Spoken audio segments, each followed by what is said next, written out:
con Emilia Aguilar.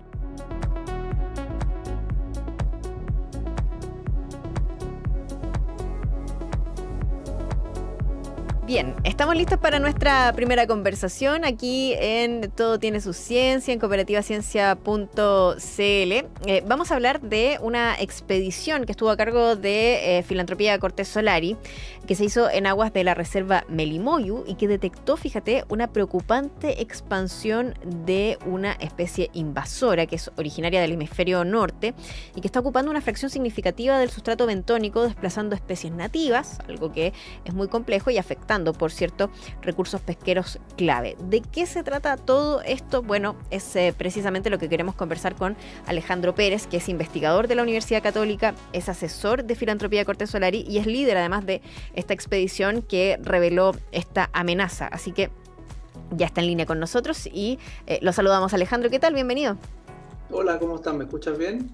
Sí, te escuchamos muy bien. Muchas gracias por estar con nosotros. Además, para contarnos esto que es súper interesante de poder comprender, ¿no? En su complejidad. ¿De qué se trata esta, o quizás partamos por la expedición y cómo dan cuenta de esta amenaza que está precisamente ahí registrándose en la Patagonia? Sí, bueno, primero que todo, saludar a todas y a todos. Y lo importante es mencionar que es la relevancia de hacer monitoreos, ¿no? Monitoreos de la fauna marina, y estos monitoreos deben hacerse con frecuencia para poder capturar un poco la variabilidad, ¿cierto? Y comprender desde dónde vienen los orígenes de los cambios en biodiversidad, si vienen de fuentes antropogénicas o de la variabilidad natural, ¿cierto? O por cambios climáticos, etcétera.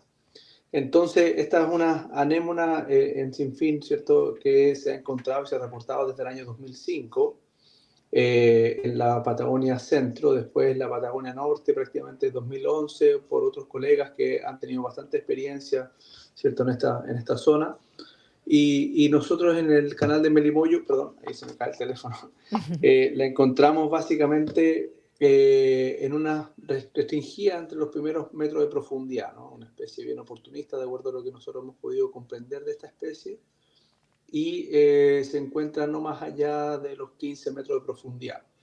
Esta expedición que realizamos fue dentro también del marco del Núcleo Milenio, del cual yo estoy siendo director, Núcleo Milenio para la comprensión de los arrecifes profundos mesofóticos, que son aquellos que se encuentran entre los 30 y los 100 metros de profundidad, donde precisamente ahí sí que no hay mucha información. Claro. Eh, y entonces nos permite comprender, ¿cierto?, cómo se distribuye la fauna marina a través de un gradiente de profundidad consistente, ¿cierto?, con otros sitios donde estamos monitoreando constantemente, ¿cierto?, y comprendiendo la biodiversidad de esta zona.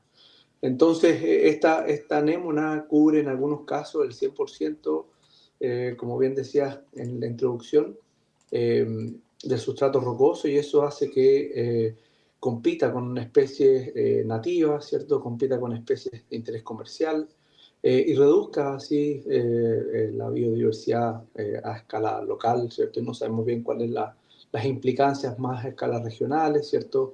No comprendemos muy bien aspectos de su biología, y se han planteado hipótesis de por qué ha llegado esta especie y cómo llegó. Y es eso lo importante que tenemos que comprender desde ahora en adelante, ¿no? Y cómo poder monitorear por un lado y tratar de hacer esfuerzos de erradicarla o limitar su acceso. Claro. Alejandro, decía, claro, lo importante es monitorear para poder identificar la presencia de estas especies y luego, ¿cuál es el impacto que pueden tener especies como estas para la biodiversidad en su conjunto? Porque aquí entendemos que no es solamente en la presencia, sino que lo que pueden provocar en un sistema completo. Claro, sin duda, o sea, una especie dominante, oportunista, generalmente son características de las especies invasoras, ¿no? Eh, que en el mar, afortunadamente, tenemos poco registro comparado con lo que pueda suceder en sustratos más terrestres, ¿no? Y eso debido a que las fuentes de variación importantes que tenemos asociadas a la corriente de Humboldt, asociadas a la corriente de la Patagonia en el sur, ¿cierto? Son barreras tan importantes para el acceso a otras especies, ¿no? Pero la Patagonia, al tener menor cantidad de información, ¿cierto? Y de frecuencia de información asociada también con el incremento en el impacto, ¿cierto? De la llegada, por ejemplo, en la industria de la salmonicultura, de la industria de la salmonicultura, perdón, de la industria de los mitilios, ¿cierto? De los choritos, de los cuales hay más de 1.200 concesiones. Entonces estamos hablando de que esta industria puede generar impactos y puede, y es lo que se plantea, ¿cierto? Lo que se ha planteado en los estudios científicos, que puede ser una hipótesis plausible de que esta especie llegó, ¿cierto? Mediante el transporte de embarcaciones como vector principal, ¿no? Entonces, eh, la idea fundamental es comprender cómo ha cambiado el sistema, ¿cierto? Y los impactos que tienen estas especies puede ser, ¿no?, muy importante, ¿cierto? Sobre todo para la fauna local, que ya está Alejandro, siendo, como sí. dije anteriormente, amenazada, ¿cierto? Por múltiples factores que no sabemos bien cuáles son sus fuentes, ¿no? Es por eso la importancia de hacer monitoreo. Claro, y ahí en el fondo viene lo que sigue, ¿no? Analizar, mirar qué es lo que pasa con esto para de alguna manera poder tomar acción. ¿Cuáles son esos pasos siguientes? Yo creo que el paso siguiente, bueno, debe haber eh, cambios tal vez también a la normativa que exige, ¿cierto? A las empresas, principalmente que se instalan ahí, que monitoreen más allá de la zona de impacto, ¿no? Donde estas operan. Para poder, como dije al principio, poder capturar bien cuáles son las fuentes de variación, de dónde vienen, si es que son exclusivamente de su impacto, ¿cierto? De su hora, de su área de operación, que ellos lo hacen muy bien, ¿cierto? Y la normativa ha aumentado en términos de rigurosidad significativamente en los últimos 5 o 10 años, eh, pero se necesitan por algún lado comprender, ¿cierto? En zonas control, ¿cierto? Comparación, una comparación, ¿cierto? De la biodiversidad, una sistematización de los programas de monitoreo, ¿cierto? Que no sean exclusivamente de registros de historia natural, sino que tal vez se puedan hacer Claro. experimentos a escalas ecológicas relevantes para el manejo y la conservación de estas áreas, ¿no? De esta gran área que es la Patagonia. Y eso es claramente difícil, pero como hay accesibilidad, ¿cierto? Que se ha dado tal vez también transmitida a través de la industria, yo creo que puede ser útil. Hay oportunidades, ¿cierto? Importantes que pueden reducir un poco las brechas de la logística necesaria para hacer investigación en estos lugares tan remotos, ¿no?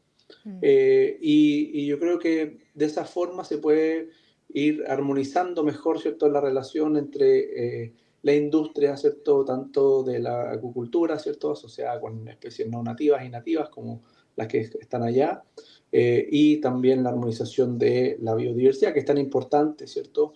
Uno, como ecólogo, ¿cierto?, como biólogo marino, siempre resalta la importancia que está en términos empíricos, ¿cierto? No exclusivamente en hipótesis de la importancia de la biodiversidad.